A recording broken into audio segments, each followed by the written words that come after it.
大家好，我係貓哥啦。新一年咧，梗係要找數啦，拖咗咁耐嘅嘢，終於要拍啦。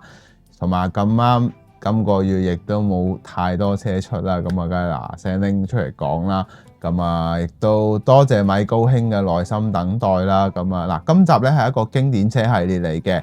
咁其實之前咧已經同大家有講過，保時捷其實有另一間修復廠嘅車，大家都好熟悉嘅就係 Stinger 啦。咁另外一個牌子咧，其實都仲有嘅，嗰個就係叫 Cage。咁今集咧，我哋就會一齊嚟睇呢一部咁特別嘅樹枝車啦。咁啊，過往裏邊嘅一啲古仔啦，同埋現今嘅一啲細節嘅。咁記得喺影片開始之前咧 ，CLS 我啦。And the English subtitle has now available. Please enable the English subtitle feature. Let's go.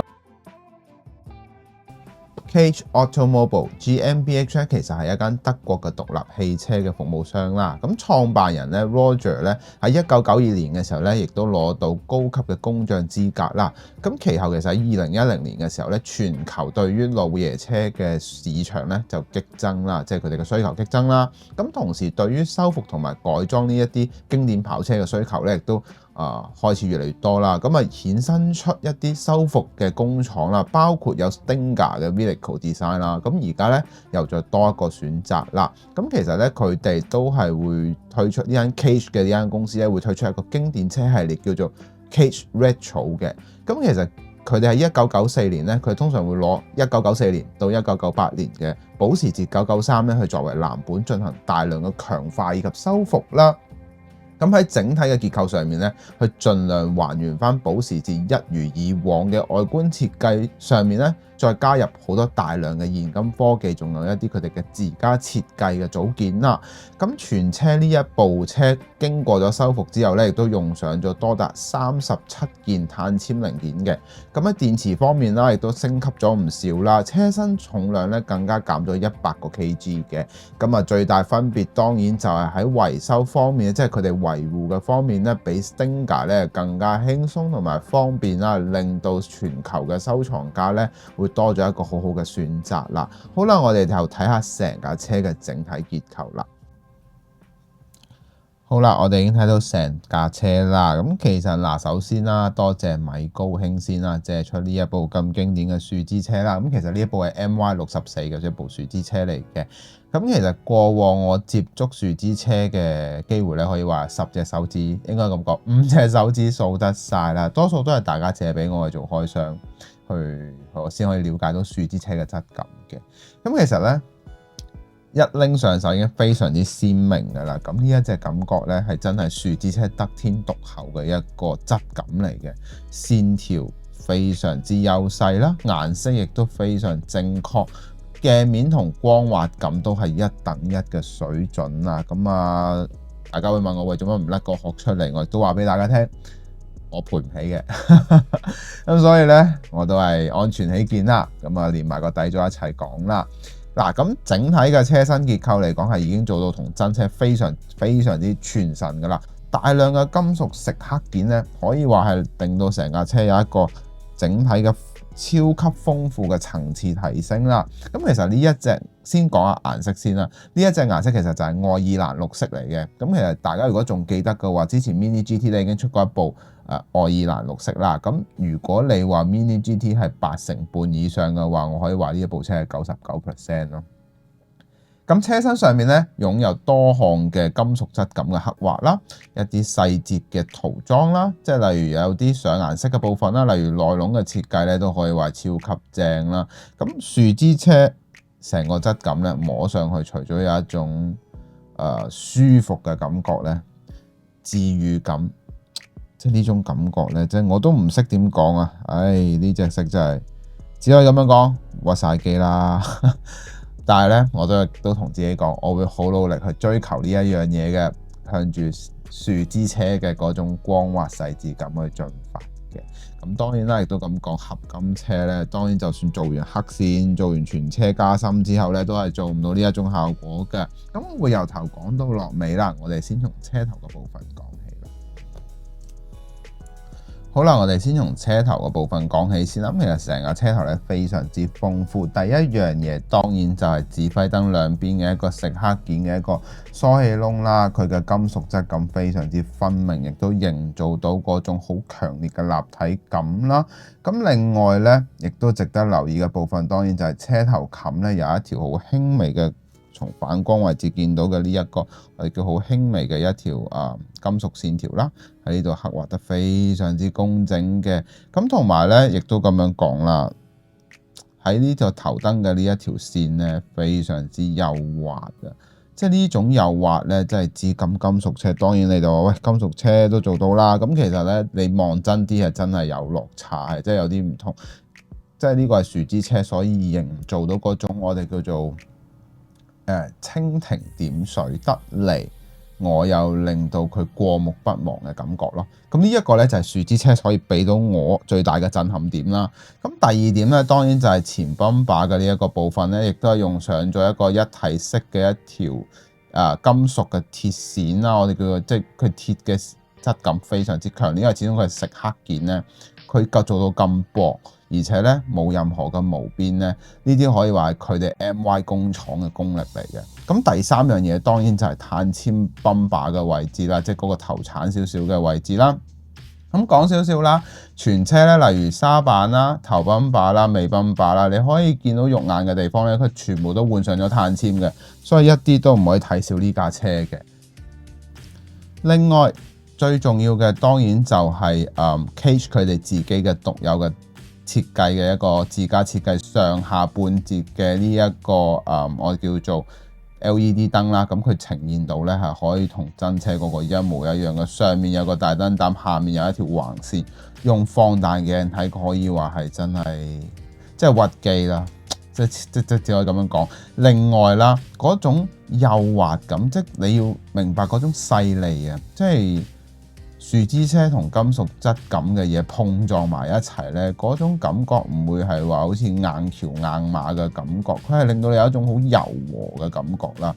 咁點解咁講咧？因為咧車頭燈呢一個保時捷嘅呢一條線咧，大家可以從反光位置睇得非常之清楚，佢係好有一種好順咁樣轉落嚟嘅感覺嘅。咁呢一種咧係真係真車嘅質感先營造到嘅效果啦。咁車頭部分亦都用上咗一個金屬鐵圈嘅設計啦。咁大家如果仲記得嘅 Mini GT 係喺呢一個位置咧，選擇咗係一個上色啦。咁所以大家就會見到，咦，金屬車同埋樹脂車所呈現出嚟嘅同一款類似嘅嘢出到嚟會係點？咁就係一個好好嘅情況啦。咁另外一點啦，大家亦都可以睇到嘅入油蓋嘅位置咧，亦都用上咗鐵嘅一個效果，同真車一樣，佢用上咗鋁嘅設計啦。咁另外啦，水撥同埋呢個玻璃窗嘅質感啦，有啲人就話喂，樹脂車會彈玻璃喎，咁但係個問題就係呢一種玻璃咧，真係同真嘅玻璃係一模一樣嘅嗰種質感同埋嗰種通透度咧。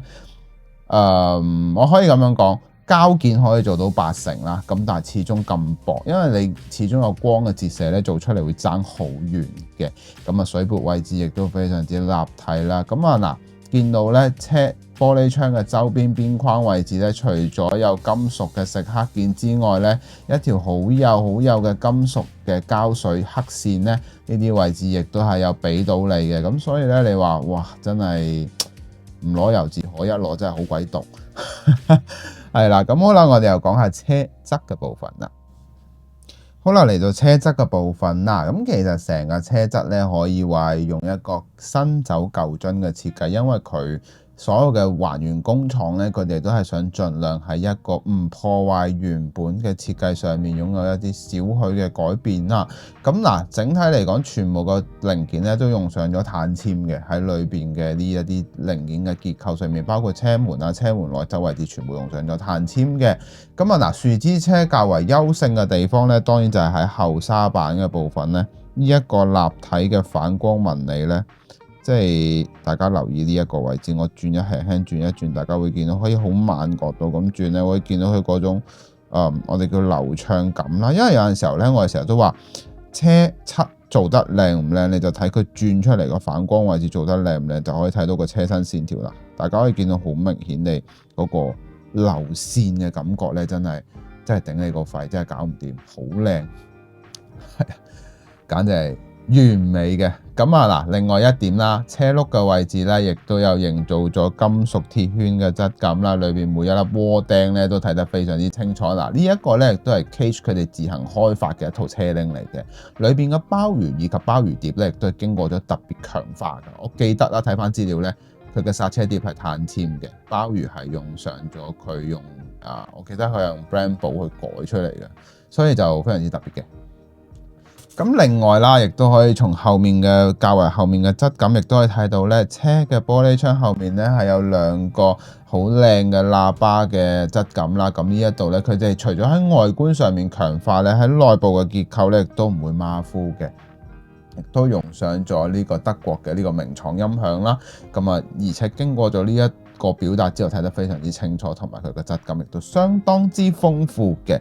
好啦，咁我哋又睇下車尾嘅部分啦。好啦，嚟到車尾嘅部分啦，咁金屬蝕刻件所帶來嘅威力咧，真係可以話係震撼啦。咁話俾你知咩係叫做精緻，咩叫做薄啦。嗱，咁全車咧用上咗大量嘅金屬質感嘅零件上去配上呢一部車上面啦。咁第一點當然我哋留意嘅就係呢個風冷引擎入面嘅，即係知道出邊嘅一個疏氣窿嘅呢個散熱網嘅設計啦，用上咗個金屬質感，佢個薄咧真係唔講得笑，超級薄。超級薄得嚟咧，仲要每一條界線嘅，即係嗰個疏氣窿嘅橫間紋咧，係超級密啦，睇得非常之清楚啦。咁啊，真係咩叫做威力咧？呢啲就係證明俾你睇咩叫做樹脂車嘅威力啦。嗰種幼滑精緻度真係唔講得笑嘅。另外，全車咧因為擴建咗多40mm啦，大家會見到佢個大 pat pat 咧係非常之大嘅，側邊兩邊嘅位置係擴建咗啦。咁但係都要講啦，佢係碳纖嚟嘅，所以咧車身亦都輕咗唔少嘅。咁第二點 Cage 嘅 logo 亦都用上咗金色啦，而呢一度嘅膠碎跡咧，亦都係冇乜咁滯嘅，非常之高質素啦。最後我哋叫尾泵把嘅部分咧，基本上用上咗一個金屬蝕刻件以及一個全金屬嘅設計啦。呢一啲位置咧，我哋叫個接合度咧非常之靚嘅，真係一等一嘅水準啦。即係可以話 MY 咧，其實真係可以話，我諗我係第二次接觸 MY 嘅車啦，係咁鬼靚，即係我開始明白到咧點解啲人會開始去儲樹脂車啦。去到而家呢一刻，即係上一集都已經講過話改變我對樹脂車嘅睇法，今集可以話真係吸咗毒嘅，係啦。非常之靚仔啦！嗱，從底膽嘅部分咧，亦都可以睇到啦。呢條一啲位置咧，亦都可以睇到佢係喺車身重量上面嘅減輕啦。咁最後一樣嘢咧，當然就係指揮燈嘅一啲細節位置啦。可以話真係金屬車做唔到嘅質感嚟嘅。呢一種線條咧，同埋呢一種光滑感咧，真係即係咁講啊嚇！本身我都冇諗住想試下噶啦，咁但係而家咧。俾佢咁樣搞一搞咧，我想留意下睇下有冇 GTR 嘅 Z-Tune 嘅一個嘅樹脂車質感翻到嚟又會係點啦？咁啊有啲人就話喂，其實落差唔係好大，咁但係實際我有啲想收藏啦。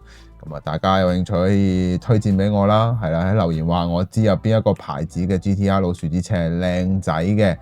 好啦，大致咧嗱，最後咩咧？最後我就冇甩個內籠俾大家睇啦。咁但係其實咧，從內籠嘅，因為其實咧成架車嘅透光度咧係非常之十足嘅。講漏咗少少啦，就係呢一個我哋叫做車尾嘅玻璃嘅發熱線位置咧，係做到若隱若現嘅效果咧。呢一點咧亦都係相當豐富嘅。所以咧，大家會見到咦，點解佢好似有啲茶鏡嘅效果咧？原因好簡單，就係因為佢落咗呢啲金屬塊。即係我哋叫發熱線嘅紋理啦，令到佢有一種喺望落有少少同前面質感係唔同嘅效果嘅。咁啊，最後一樣嘢啦，車門嘅位置亦都係非常之靚嘅，佢係一個金屬零件嚟嘅，我好肯定㗎啦，應該唔係膠嚟嘅，因為金屬先做到呢一種電鍍嘅質感嘅嗰種重量感啊。而成架車拎上去有一種咧，我就算唔使拎呢個木盒咧，我都覺得佢有一種好紮實，同埋有一種下墜感啊！咩叫下墜感？即係嗰種好似好墜手，但係佢又你拎上手又唔係嗰回事咯。嗰種反物理嘅諗法係好特別嘅。咁喺車身嘅內籠方面咧，亦都用上咗 Recaro 凳啦，再糅合一啲大量嘅碳纖零件啦，最後5連標嘅位置咧，依然都係有做到出嚟嘅，非常之正啊！咁大致係咁啦。咁呢一集咧，咁其實大家會問我，喂，呢部車買唔買得過啊？或者各樣嘢，其實我就真係唔知道呢架車嘅市場去到邊嘅。咁但係我都唔建議啦，有愛先好衝，唔好特登買啦。大致就係咁啦。咁我哋去做總結啦。好啦，咁大家已經睇晒成部車啦，嗱，咁大致就係咁啦。咁如果你覺得呢條影片好嘅話，你希望可以俾個 like 我啦，最緊要俾留言話俾我知你嘅諗法。最後希望你可以訂閱我嘅頻道。咁我哋下集見啦，拜拜。